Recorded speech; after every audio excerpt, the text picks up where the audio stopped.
the Colorado River is the lifeblood of the Southwest.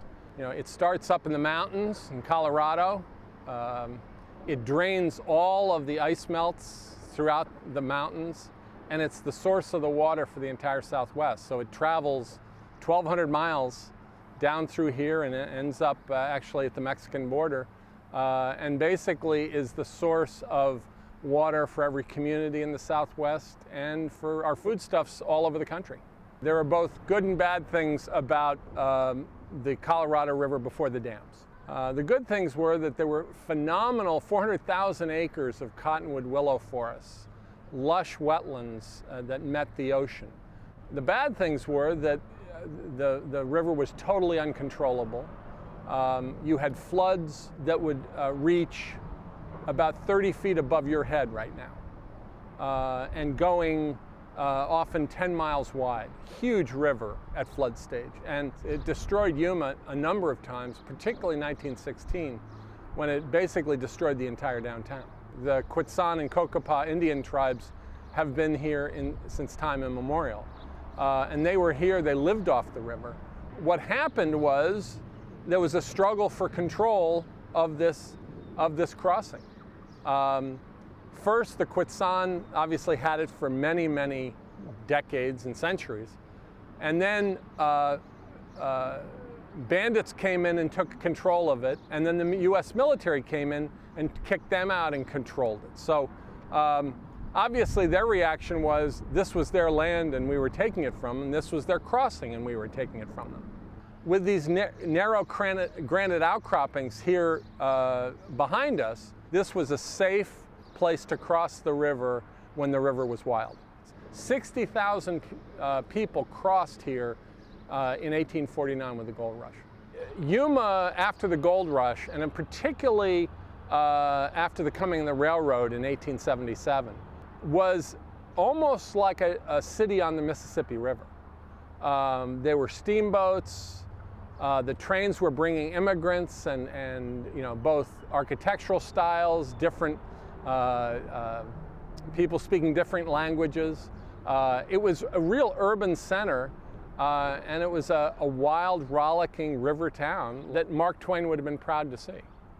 The Bureau of Reclamation was created by Teddy Roosevelt in 1903 to try to deal with these issues of the flooding of the Colorado River.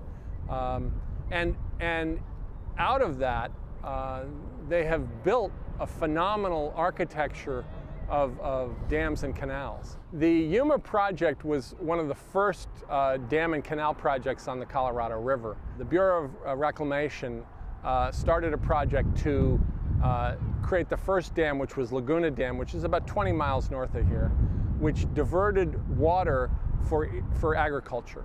And ended up providing water for about 50,000 acres of farmland.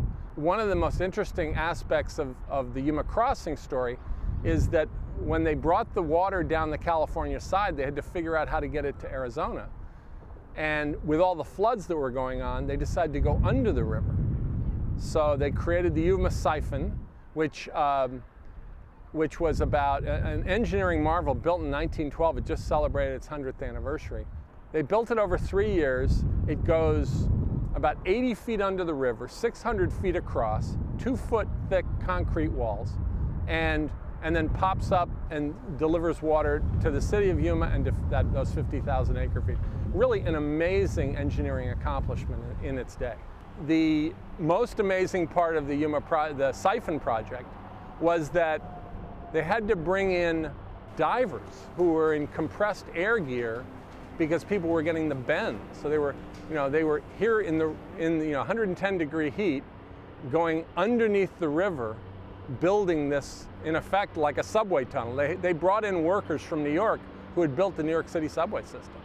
The damming of the Colorado River over time has had an incredible impact on Yuma, both for good and for bad. There are two major dams on the Colorado River, Hoover Dam and Glen Canyon. Hoover was built in the 1930s and Glen Canyon was built in the 1960s. And those are large storage dams that sort of regulate the flow on the entire Colorado River. But what has really impacted since then is a number of dams which have, think of them like straws into the river. You know, you think the river is unlimited. Parker Dam gets built in 1941. It takes water through an aqueduct 250 miles to Los Angeles to serve now 10 million people. Later, Arizona wants its part. They build another straw, 150 miles to Phoenix to serve 5 million people.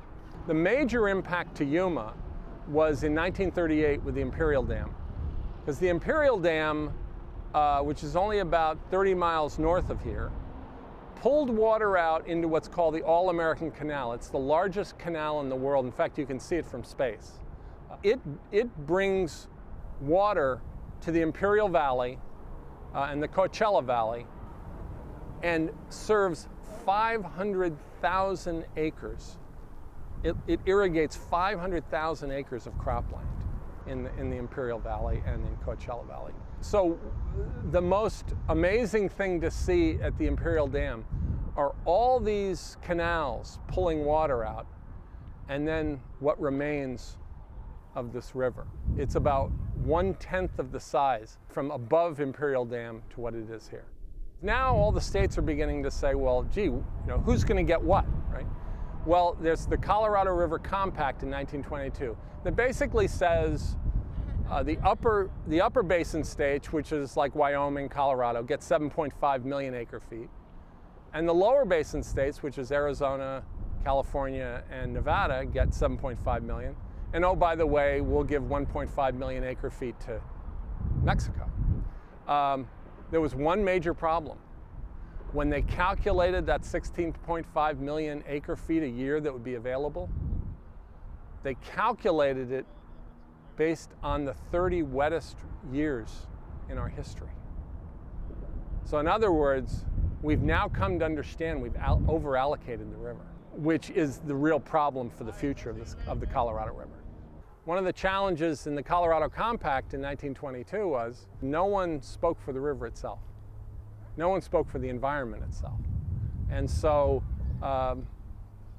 there's a dawning realization by all parties that the health of the river is important for the operation of the river. We are where we are. What I mean by that is we've developed an economy and a culture dependent on this river and its use. And we better be pretty humble about its use, because we should not assume that it's going to be here for us forever.